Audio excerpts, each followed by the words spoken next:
Assalamualaikum warahmatullahi wabarakatuh. Shalom, Om Swastiastu, Namo Buddhaya, Salam Kebajikan. Sampai selamat minggu nalatai, salam sujud karena melempang, adil katalino, bacuramin kasaruga, wasengat kaju bata. Harus. Perkenalkan, nama saya Muhammad Susandri Batubara. Saya dosen di jurusan Sosiologi, Fakultas Ilmu Sosial dan Ilmu Politik, Universitas Palangkaraya. Adapun mata kuliah yang akan saya ajarkan pada video ini adalah mata kuliah pengantar antropologi. Identitas mata kuliah antropologi yaitu kodenya IGAF 031030. Mata kuliah ini adalah mata kuliah rumpun MK wajib dengan bobot SKS 3 SKS. Adapun deskripsi mata kuliah pengantar antropologi, yaitu mata kuliah ini dirancang untuk memberikan pemahaman kepada mahasiswa tentang bagaimana proses terbentuknya nilai-nilai, norma-norma dari berbagai tradisi atau kebiasaan yang berkembang pada masyarakat. Lalu, mengapa terjadi perbedaan dan persamaan tersebut pada kelompok masyarakat? Untuk itu, maka perlu dipahami terkait fenomena ini. Bagaimana muncul suatu pertanyaan, mengapa terjadi persamaan? Bukan itu juga, tetapi mengapa terjadi perbedaan yang terdapat di suatu kelompok masyarakat. Jadi, deskripsi mata kuliah ini secara detail akan membahas berbagai fenomena-fenomena yang terjadi di dalam suatu masyarakat terkait dengan kebiasaan, tradisi, kebudayaan, dan berbagai macam hal-hal yang dibahas terkait dengan kelompok manusia. Lalu, terkait dengan materi pembelajaran yang akan dikaji selama 16 pertemuan meliputi asas-asas dan ruang lingkup antropologi. Kemudian yang kedua makhluk manusia, ketiga kepribadian, yang keempat masyarakat, yang kelima kebudayaan dalam kehidupan manusia, yang keenam dinamika masyarakat dan kebudayaan, yang ketujuh aneka ragam kebudayaan dan masyarakat, yang kedelapan bahasa dan komunikasi, yang kesembilan religi, dan yang kesepuluh etnografi. Lalu terkait dengan capaian pembelajaran. Capaian pembelajaran mata kuliah ini meliputi sikap. Adapun sikap yang terdapat di dalam CPL, yang pertama S1, bertakwa kepada Tuhan Yang Maha Esa dan menunjukkan sikap religius. Yang kedua S4, berperan sebagai warga negara yang bangga dan cinta tanah air, memiliki nasionalisme serta rasa tanggung jawab pada negara dan bangsa. Lalu CPL sikap yang ketiga yaitu S5, yaitu menghargai keanekaragaman budaya, pandangan, agama, dan kepercayaan, serta pendapat ataupun temuan orisinal orang lain.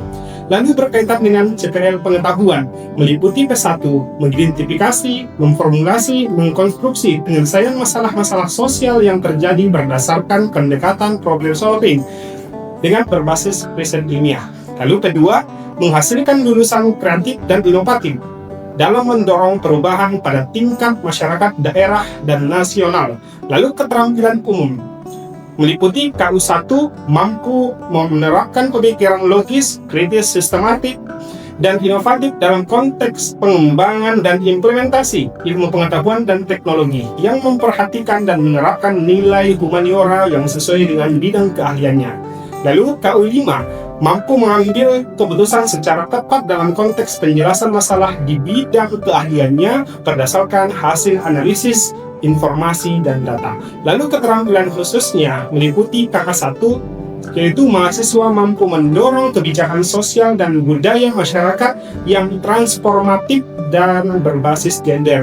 KK2 meliputi mahasiswa mampu mempertahankan dan mengembangkan prinsip pengetahuan dalam dinamika perubahan sosial, budaya, ekonomi, dan politik yang semakin kompleks.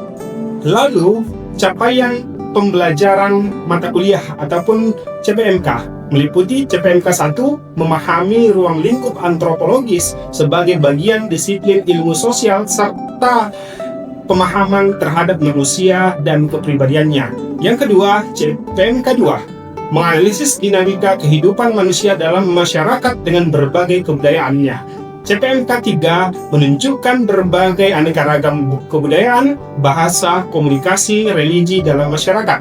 CPMK 4 memahami etnografi sebagai metode penelitian ilmu antropologi. Lalu, terkait dengan referensi ataupun sumber belajar. Terdiri dari referensi utama, bukunya Pencerahan Nurhat terkait dengan pengantar ilmu antropologi, lalu bukunya Nurmansyah terkait dengan pengantar antropologi, sebuah ikhtisar mengenal antropologi. Lalu terkait dengan kriteria teknik perkuliahan, meliputi kuis, tugas mandiri, tugas terstruktur, lalu ada proyek, partisipasi, dan tes tertulis. Lalu terkait dengan bentuk dan metode pembelajaran, meliputi ceramah, diskusi, tanya jawab, team based project, presentasi, case method, dan tes tertulis. Lalu terkait dengan masalah penilaian.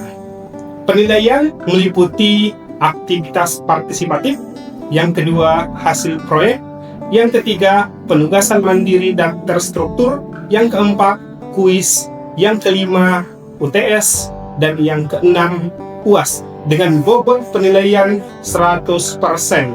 Berikut ini adalah video pembelajaran mata kuliah pengantar antropologi pertemuan kelima dengan materi kebudayaan dalam kehidupan manusia. Oke, selamat pagi rekan-rekan semua. Pagi Bagaimana kabarnya, sehat? sehat. Oke, kita kembali berjumpa pada mata kuliah pengantar antropologi, di mana pada hari ini kita sudah masuk pertemuan yang ke-6. Oke, sebelum kita mulai kegiatan pembelajaran, ya, ada baiknya kita berdoa menurut agama dan kepercayaan kita masing-masing. Berdoa dimulai.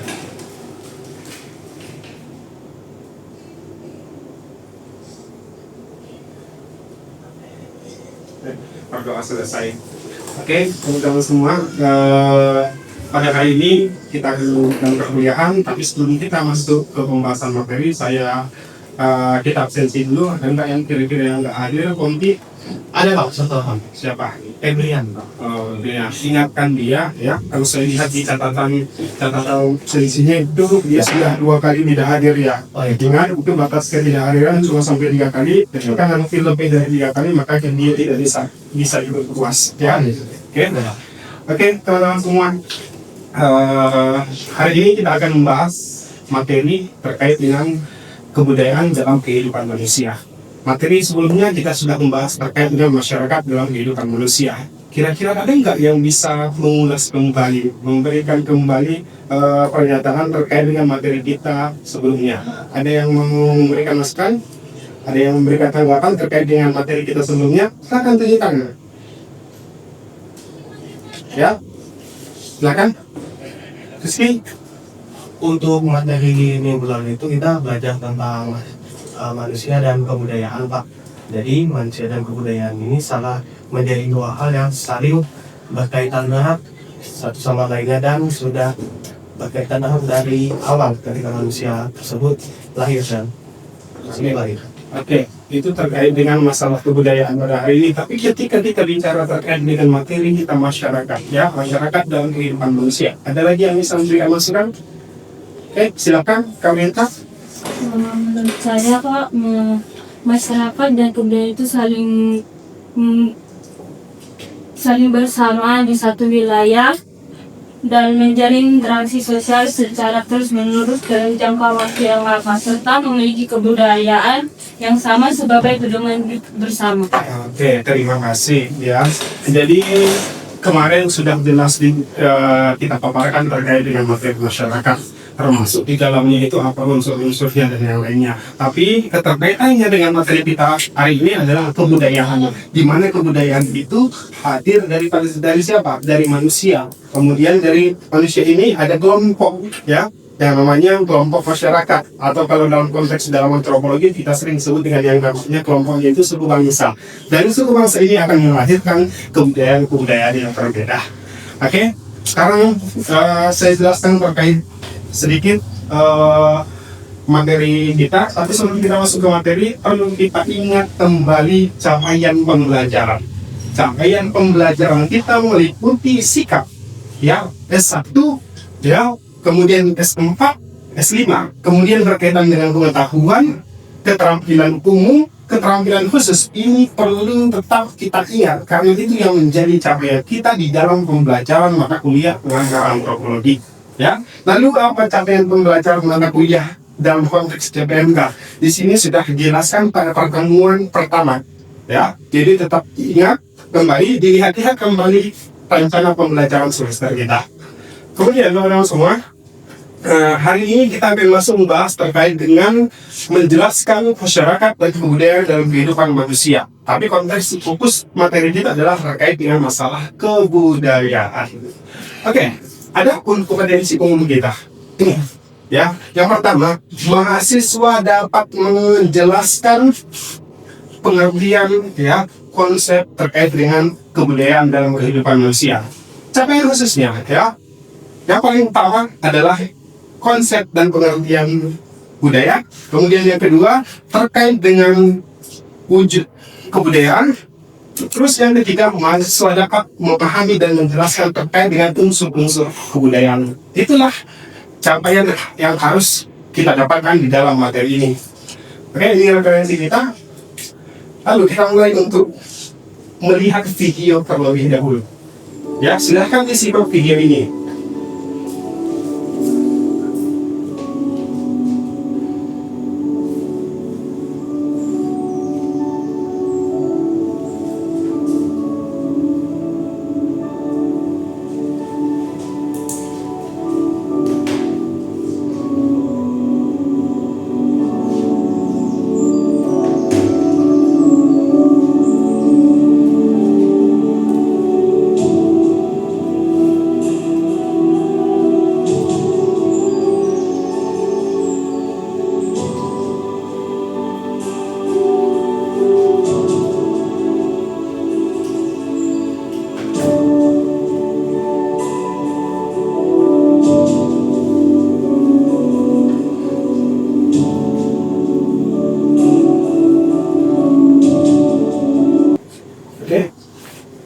Dari video ya, sesuatu yang dapat dilihat ya, apa yang dilihat dari situ? Berbagai kebudayaan. Berbagai macam kebudayaan. Yang terlihat kebudayaan apa saja yang ada di video itu? Ada Batak. Terus apa lagi? Melayu. Terus apa lagi? Hah? Jawa. Jawa. Dan berbagai macam kebudayaan yang ditampilkan tadi di dalam video. Oke? Sekarang pertanyaannya, apa itu budaya? Apa itu kebudayaan? Itu kan, sebelum kita masuk membahas secara detail pengertian dari dan konsep kebudayaan itu, apa kebudayaan? Ada yang bisa memberikan tanggapan? Ya, silakan, Ri. Masyarakat. Oke, mantap. Ya. Atau identitas dari satu daerah tertentu. Dan juga budaya ini sangat tidak bisa dihilangkan karena sudah melekat pada setiap orang tersebut di daerah tersebut. Oh. Sehingga budaya ini sudah diwariskan atau turun-temurun dari generasi-generasinya. Oke. Jadi itu beberapa pengertian yang disampaikan oleh teman-teman kita terkait dengan budaya atau kebudayaan. Kita masuk apa yang disampaikan oleh beberapa ahli. Pertama, ini dia mengatakan bahwa kebudayaan itu adalah keseluruhan yang kompleks. Berkaitan dengan apa? Berkaitan dengan pengetahuan. Terus berkaitan dengan apa lagi? Berkaitan dengan kepercayaan, berkaitan dengan seni, hukum, moral, dan lain-lain. Yang saling bersangkutan antara satu dengan yang lainnya, yang dipraktekkan di dalam kehidupan manusia. Ya. Pertama tadi pengetahuan. Kenapa bisa ada muncul terkait dengan ada berbagai macam budaya-budaya yang ada di dalam masyarakat? Sebagai contoh, ya kan? Kenapa ada kalau di dalam suku Dayak, ya, terkait dengan ritual ritual Bagupung. Itu didasarkan oleh pengetahuan, kan? Ya. Ternyata ritual Bagupung itu berkaitan dengan masalah kepercayaan keharian, ya, dari pengetahuan kemudian merambah kepada yang namanya kepercayaan. Apa yang diketahui oleh manusia? lalu dipraktekkan di dalam kehidupan sehari-hari. Dan yang dipraktekkan itu bukan hanya individu-individu tertentu, tapi dipraktekkan oleh satu kelompok tertentu. Itu yang disampaikan oleh Tio. Lalu apa yang disampaikan oleh Guncara Ningrat? Ya, Guncara Ningrat ini adalah antropologi Indonesia. Dia mengatakan bahwa budaya itu adalah suatu sistem, ya, suatu keseluruhan sistem yang kompleks juga terkait dengan ide. Ya, ide itu berasal dari apa? Pikiran, kan? Lalu dipraktekkan dalam apa? Aktivitas, tindakan, action. Lalu dan aktivitas ini menghasilkan karya. Berarti dari pikiran itu, lalu muncullah tindakan manusia, muncullah tindakan kelompok masyarakat. Dan kelompok masyarakat ini, ya kan, aktivitasnya ini, tindakan ini menghasilkan karya. Ya, menghasilkan karya. Banyak nggak karya terkait dengan masalah kebudayaan? Ada banyak. Ya, peninggalan dalam bentuk benda, hasil budaya dalam bentuk benda. Itu yang disampaikan. Tetapi ini dilakukan dalam apa? Di dalam sistem sosial kehidupan masyarakat. Kita lihat, ya. Lalu kita masuk ke konsep kebudayaan yang ada di Indonesia. Bagaimana konsep kebudayaan yang ada di Indonesia itu? Yang pertama, bahwa budaya itu adalah suatu fenomena. Budaya itu tidak bisa dipisahkan dalam kehidupan manusia, khususnya masyarakat Indonesia yang begitu beragam. Padahal sama enggak budaya orang Minang dengan orang Dayak? Beda, bahasanya saja beda. Ya, ketika ada orang Minang berbicara menggunakan bahasa Minang, lalu disambut oleh orang Dayak menggunakan bahasa Dayak, berjalankah komunikasinya? Tidak. Enggak. Kenapa? Gak nyambung. Ya, sama ketika ada ini, kita dalam forum ini, dalam ruangan ini, ya, ketika saya menggunakan bahasa Dayak, ada sebagian yang paham, ada sebagian yang mudah. Jadi ternyata di dalam budaya Indonesia karena begitu beragam, kebudayaan ini adalah suatu fenomena. Ya, kemudian yang kedua, apa yang dikatakan oleh Curtis Strauss, bahwa kebudayaan itu adalah bagian daripada strukturalisme yang formal. Maksudnya apa di situ? Dia mengatakan bahwa tidak bisa dipisahkan kebudayaan itu dalam kehidupan manusia, dan itu dipraktekkan di dalam kehidupan masyarakat melalui apa? Tindakan yang berasal dari apa? Pikiran. Kemudian ada antropologi kognitif. Antropologi kognitif ini hampir sama dengan apa yang disampaikan oleh Keats, bahwa kebudayaan itu akan memunculkan yang namanya simbol. Dayak punya simbol kah? Punya. Ya, sama nggak simbol suku Dayak dengan suku Batak? Beda. Beda. Ya, contohnya ada batik. Bisa nggak kita bedakan mana batik Dayak dan mana batik Batak? Bisa. Ada. Ya, saya bawa umpamanya satu batik Dayak, satu batik Batak. Orang Dayak pasti tahu yang mana batik dia. Orang Batak pasti tahu yang mana batik dia. Ya kan? Kenapa? Itu simbol, karena di dalam batik itu memiliki simbol-simbol terkait dengan suku bangsa. Ya, jangankan dalam konteks itu, bahkan dalam konteks bangunan pun terkadang identik dengan yang namanya simbol. Oke, kemudian apa yang dikatakan oleh Haris, bahwa budaya itu adalah suatu materi, ya. Materi intinya itu adalah apa? Didasarkan kepada ide atau pikiran, kemudian aktivitas, lalu hal. Disinilah dia, the culture. Dia menyampaikan bahwa ada 3 wujud kebudayaan, ya, bahwa budaya itu sebagai suatu sistem. Yang kedua, bahwa budaya itu adalah bagian daripada sistem sosial. Yang ketiga, bahwa budaya itu adalah diwujudkan dalam bentuk budaya materi. Ini apa? Ide, pikiran. Tidak akan mungkin ada aktivitas kalau tidak didasarkan kepada pikiran, pengetahuan. Lalu pengetahuan yang didapat kemudian diproses dalam bentuk tindakan aktivitas. Lalu dari aktivitas masyarakat itu, ya, melahirkan hasil atau karya.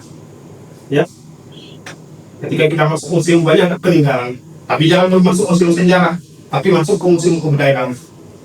Contohnya, Museum Balanga. Selain daripada museum sejarah, ada juga museum kebudayaan kan? Ya, budaya-budaya suku. Ya, itulah bentuk peninggal. Itulah bentuk aktivitas masyarakat. Selanjutnya, apa unsur kebudayaan? Unsur kebudayaan ada 7. Ya, yang pertama bahasa. Unsur kebudayaan yang pertama adalah bahasa. Kenapa? Beda suku bangsa, beda bahasanya. Ya, makanya di Indonesia ada bangsa nomor 1. Kenapa? Karena begitu beragamnya lah bahasa yang ada di wilayah Indonesia. Ya, didasarkan kepada suku bangsa tertentu. Ya, dalam bahasa. Kemudian ini boleh. Sistem pengetahuan.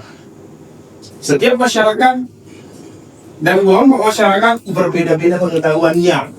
Makanya kebudayaannya itu berbeda pula. Ya.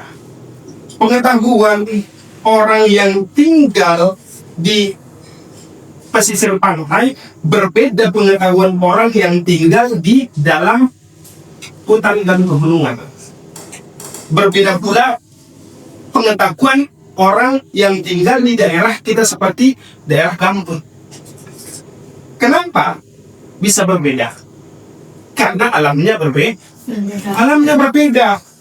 Yang mungkin orang yang ada di pesisir pantai, ya, paham terkait dengan aktivitas yang ada di daerah pegunungan. Kenapa nggak mereka alami? Oke, lanjut, ya. Kemudian ada organisasi sosial, ya. Kita lihat banyak organisasi sosial itu bagian daripada kebudayaan, ya, termasuklah organisasi terkait erat dengan yang namanya budaya. Kemudian ada sistem pencarian dan teknologi. Lalu sistem kehidupannya.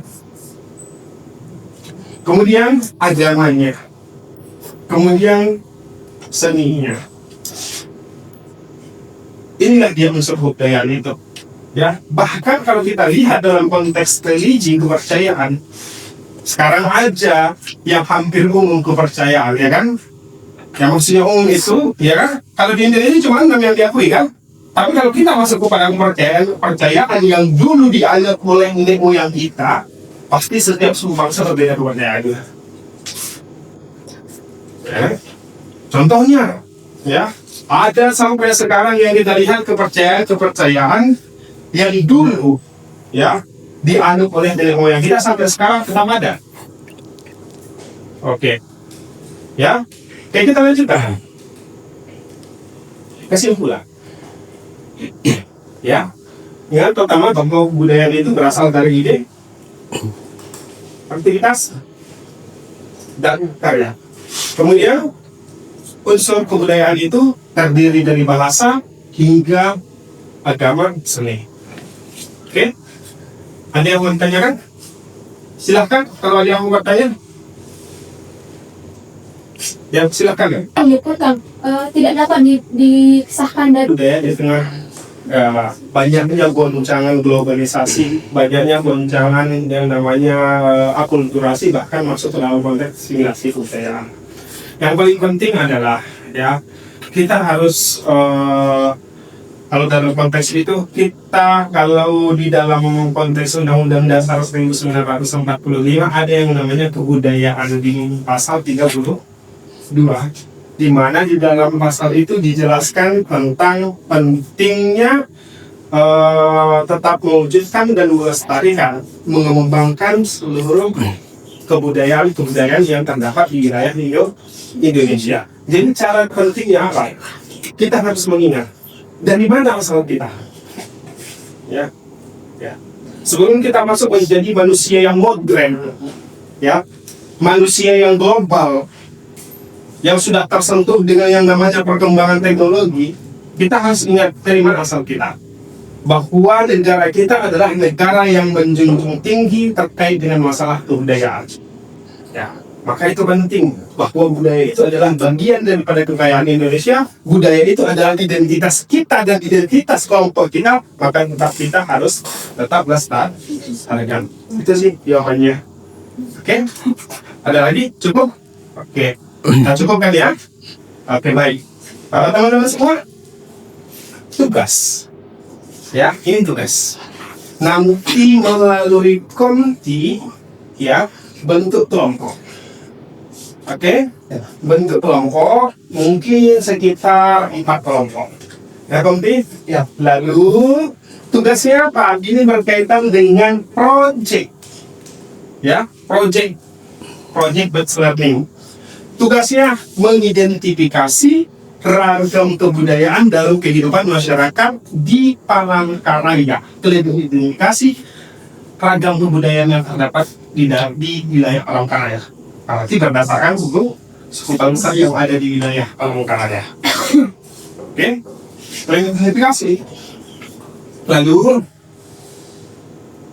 kelompoknya jangan Pak. Di sini saya jelaskan kelompoknya menjadi 5 kelompok. Ya, ini penugasannya.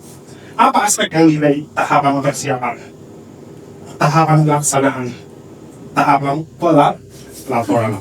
Oke, ini dia prosedur minggu pertama, minggu kedua, minggu ketiga, dan minggu keempat. Ini yang jadi rujukan kita mulai daripada minggu depan hingga minggu keempat nantinya.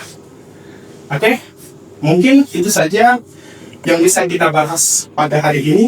Ya, silahkan nanti bersama komti dan seluruh mahasiswa didiskusikan terkait dengan pembagian kelompok. Oke? Baik. Oke. Mungkin itu saja kita tunjukkan. Terima kasih kepada rekan-rekan mahasiswa yang sudah berhadir pada kegiatan perkuliahan pada hari ini. Dan apa yang kita pelajari pada hari ini bermanfaat untuk kita semua ke depannya. Amin.